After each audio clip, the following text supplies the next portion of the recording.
Welcome to Biology on Earth. In this video, I'm going to discuss about gene regulation which occur at the level of transcription in case of eukaryotes. Now, अगर हम eukaryotes में बात करें तो transcriptional level पे दो तरीके से जीन रेगुलेशन होती है. First is by the covalent modification of chromatin. Now what is chromatin?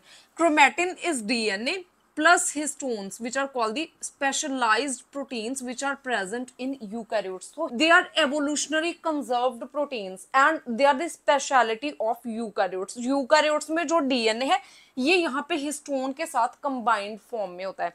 उसके बाद second is non covalent modification of chromatin.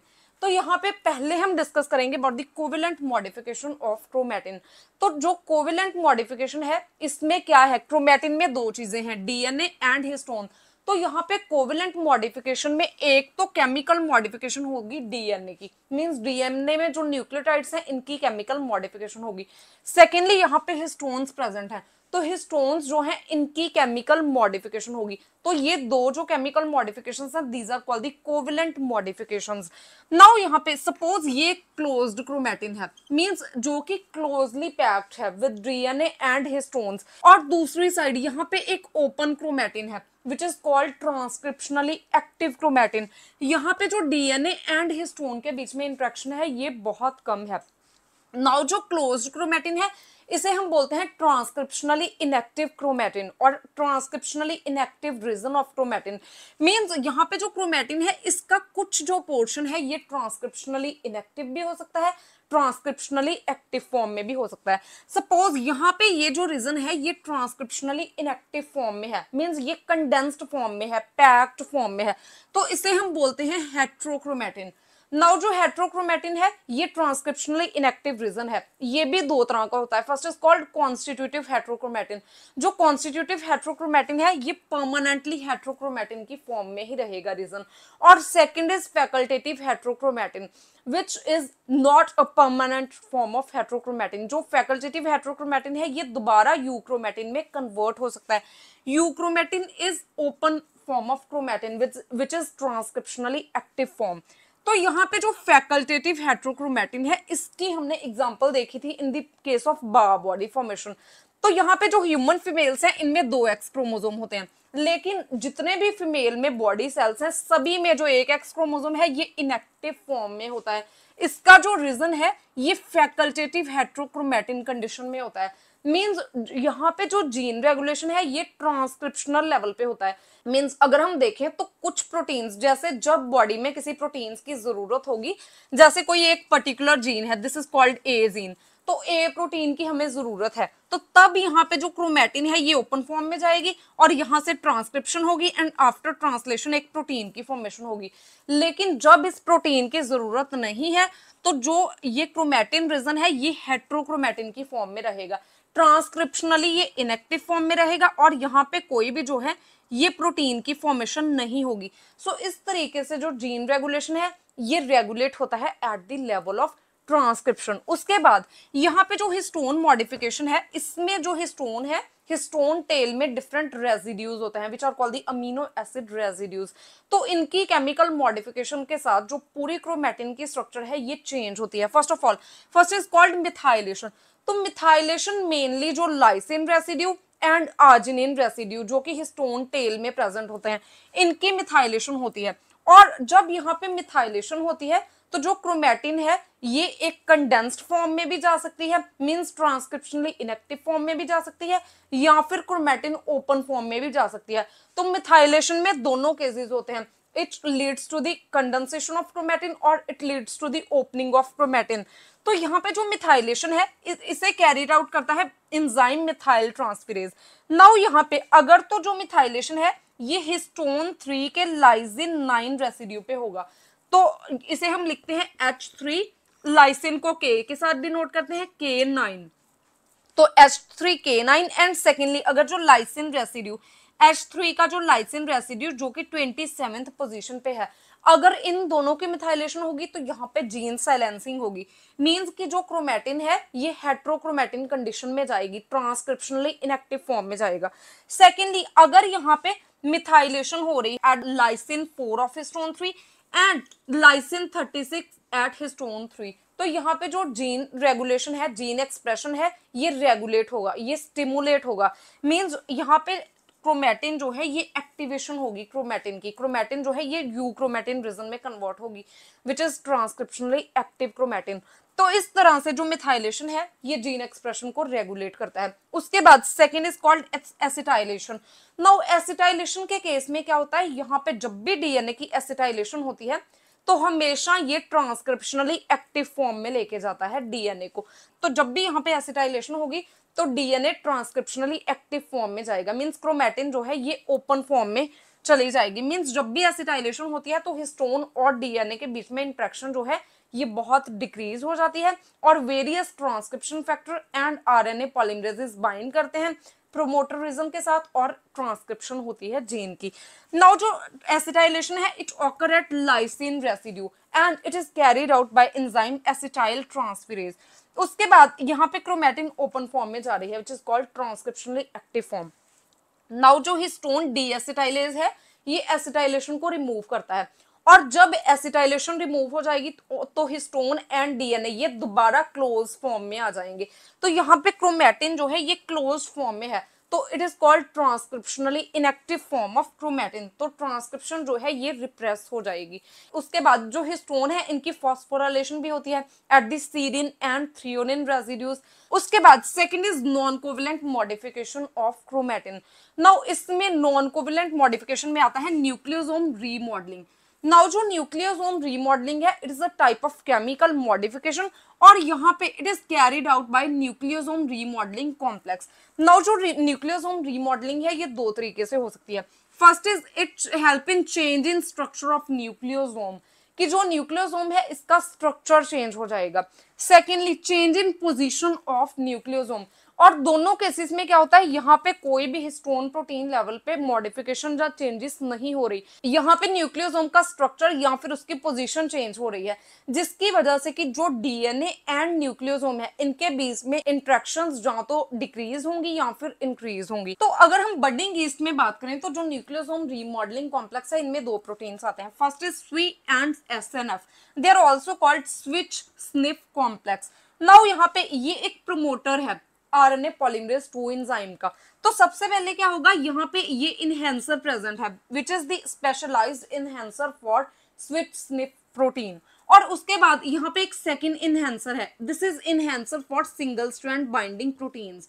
उसके बाद जब यहाँ पे फर्स्ट इनहेंसर जो कि स्विफ्ट कॉम्प्लेक्स का इनहेंसर है इसके साथ सबसे पहले यहाँ पे जो स्विच प्रोटीन है ये इनहेंसर के साथ बाइंड करेगा, उसके बाद जो स्निफ प्रोटीन है ये भी बाइंड करेगा, और जब स्विच स्निफ कॉम्प्लेक्स यहाँ पे इनहेंसर के साथ बाइंड करते हैं तो जो हिस्टोन एसिटाइल ट्रांसफेरेज एंजाइम है ये भी यहाँ पे बाइंड करेगा और हिस्टोन्स की एसिटाइलेशन होगी, मींस जो ट्रांसक्रिप्शनली एक्टिव फॉर्म में जाएगा क्रोमैटिन। इसके बाद यहाँ पे इसको इस स्ट्रक्चर को क्रोमैटिन अब ओपन फॉर्म में है, इसको स्टेबलाइज करने के लिए यहाँ पे जो इनहेंसर जो कि सिंगल स्ट्रैंड बाइंडिंग प्रोटीन का इनहेंसर है इसके साथ कुछ single strand binding proteins bind करेंगे in order to stabilize the chromatin structure. तो जब यहाँ पे एक बार स्टेबलाइजेशन हो जाएगी तो उसके बाद जो वेरियस ट्रांसक्रिप्शन फैक्टर्स हैं which include the transcription factor 2D। Now जो 2D है ये प्रोमोटर रिकग्निशन में हेल्प करता है, this is a core promoter. तो सबसे पहले कोर प्रोमोटर की रिकग्निशन में हेल्प करता है TF2D, और उसके बाद वेरियस जो बेसल ट्रांसक्रिप्शन फैक्टर हैं ये बाइंड करेंगे along with RNA polymerase 2 enzyme, और यहाँ पे ये जो जीन है इसकी ट्रांसक्रिप्शन स्टार्ट हो जाएगी। तो इस तरीके से जो न्यूक्लियोसोम रीमॉडलिंग कॉम्प्लेक्स है ये न्यूक्लियोसोम की रीमॉडलिंग में हेल्प करते हैं, जिसके साथ की जो क्रोमैटिन है ये ट्रांसक्रिप्शनली एक्टिव फॉर्म में जाती है। Now this is the region of chromatin which is closely packed with DNA and histone protein, so this is called closed chromatin.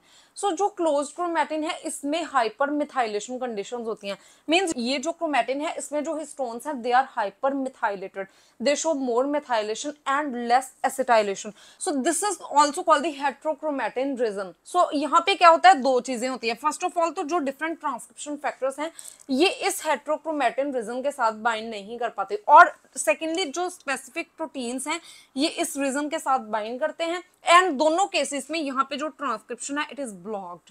तो जो क्लोज्ड क्रोमैटिन है यहाँ पे ट्रांसक्रिप्शन ब्लॉक्ड रहेगी। सेकेंडली जो डीएनएज 1 एंजाइम है ये यहाँ पे क्लोज्ड क्रोमैटिन रीजन की क्लीवेज नहीं कर पाएंगे। सेकेंडली ये जो रीजन है क्रोमैटिन का, this is called active chromatin और which is called transcriptionally active form of chromatin because it's a open chromatin. यहाँ पे जो डीएनए एंड हिस्टोन्स के बीच में इंटरेक्शन है ये बहुत कम है। This condition is hyper acetylated condition, means histones which are present in this chromatin they are hyper acetylated and they are less methylated. So in case of hyperacetylated condition यहाँ पे जो DNase 1 है it can easily bind to this open region of chromatin and it leads to the degradation of this region. So this region of chromatin is also called as euchromatin region of chromatin which is called transcriptionally active region of chromatin. So यहाँ पे जो different transcription factors हैं ये bind करेंगे different जो stabilizing protein है which are called the chromatin stabilizing protein, ये यहाँ पे बाइंड करेंगे and this region is transcriptionally active region and it is also sensitive to different enzymes like DNase 1 which show degradation of this chromatin region. तो अब यहाँ पे उसके बाद जो डीएनए मेथाइलेशन है it occurred both in case of prokaryotes and in case of eukaryotes. Now in case of prokaryotes the most of methylation occurred in adenine residues in DNA और यहाँ पे साइटोसिन रेसिड्यू की भी methylation होती है, लेकिन most common is methylation of adenine.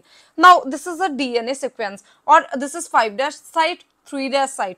अब यहाँ पे जो 5' साइट है इसमें जो एडेनिन है ये मिथाइलेटेड फॉर्म में है, उसके बाद यहाँ पे जो 3' में जो साइटोसिन है ये भी मिथाइलेटेड फॉर्म में है। तो जो एडेनिन है इसकी मिथाइलेशन करता है डीएएम एंजाइम और साइटोसिन की मिथाइलेशन होती है डीसीएम enzyme के साथ। Now, what is the purpose of this methylation? In case of prokaryotes, methylation it help in protection of DNA from restriction endonuclease enzyme. Now, जो restriction endonuclease enzyme है, they are the specialized enzyme which are present only in bacteria or only in prokaryotes. They show double strand breaks. So यहाँ पे जो restriction endonuclease enzyme है इनके digestion से बचाने के लिए ये डीएनए जो है ये मिथाइलेटेड फॉर्म में होता है।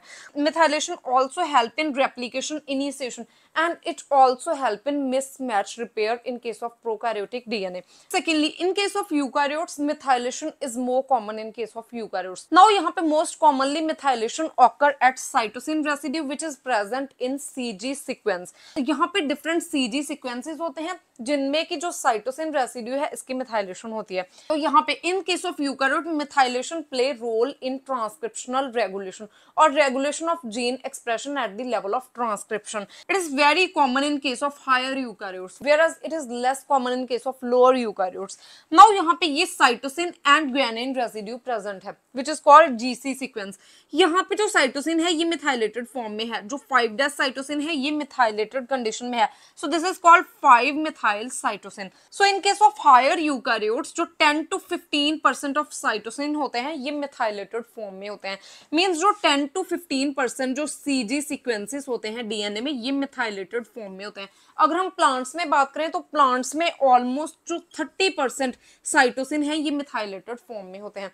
नाउ यहाँ पे जब यहाँ पे साइटोसिन मिथाइलेटेड फॉर्म में होगा तो जो क्रोमैटिन है ये क्लोज्ड फॉर्म में रहेगी विच is called transcriptionally inactive form of chromatin. तो जीनोम का वो रीजन जहां पे ज्यादा मिथाइलेशन शो करेगी वो ट्रांसक्रिप्शनली इनएक्टिव फॉर्म में रहेगा। Now in case of eukaryotes there are two type of DNA methylations. First is called de novo methylation.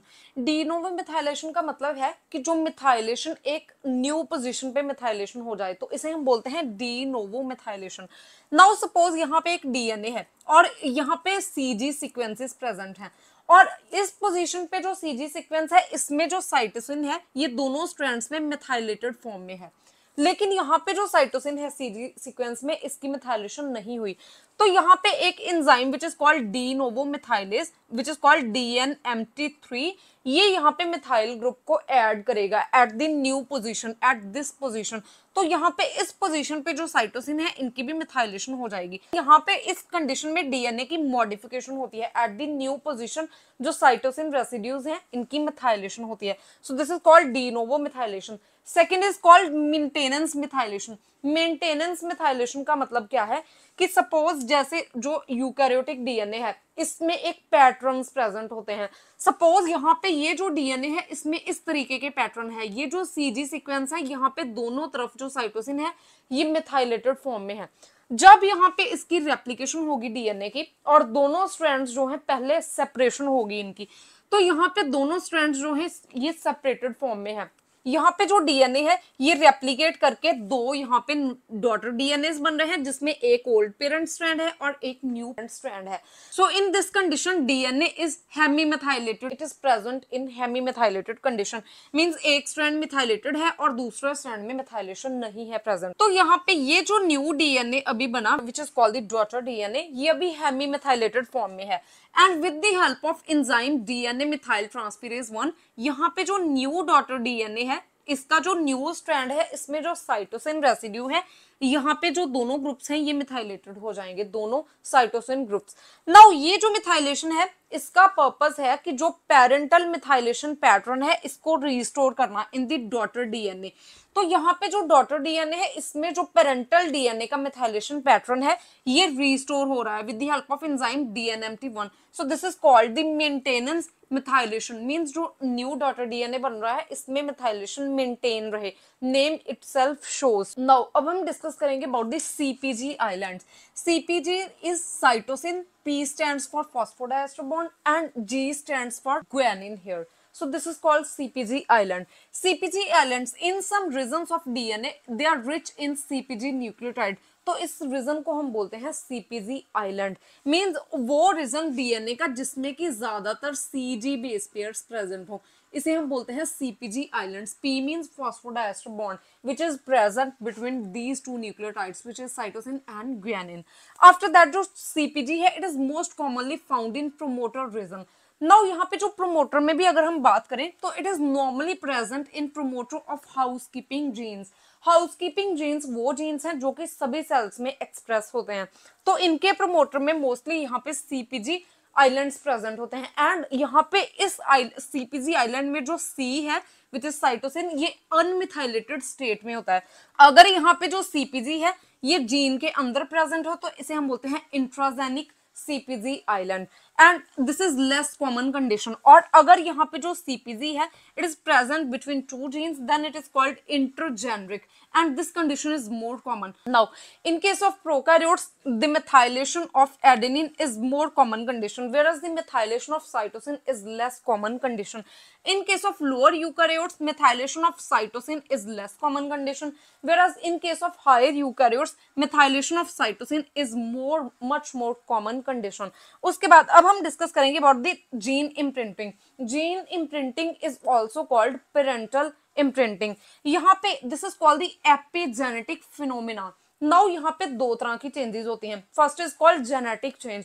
Genetic change का मतलब है कि डीएनए में किसी न्यूक्लियोटाइड में अगर चेंज आती है तो उसे हम बोलते हैं genetic change. Mutation is a part of genetic change. दूसरा है एपिजेनेटिक फिनोमिना और एपिजेनेटिक चेंजेस। एपिजेनेटिक चेंजेस का मतलब है कि जो हिस्टोन्स प्रेजेंट हैं DNA and histones eukaryotic system में ये कंबाइंड होते हैं in case of chromatin in the region of chromatin.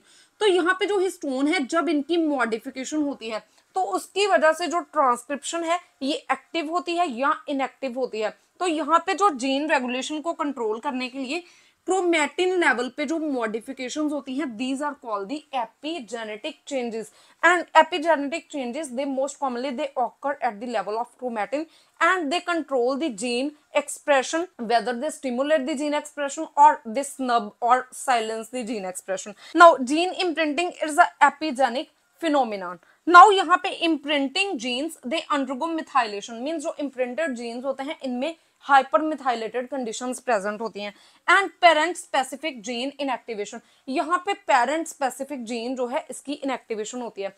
Now अगर हम humans में बात करें तो यहाँ पे जब embryo की development होती है तो जो जाइगोट है इसमें दोनों parental and half set of maternal chromosomes present होते हैं। नाउ यहाँ पे सपोज ये एक सेल है, एक एम्ब्रियोनिक सेल है, यहाँ पे ये पैटर्नली डिराइव क्रोमोसोम है और ये मैटरनल डिराइव क्रोमोसोम है। This is a gene and this is another A gene.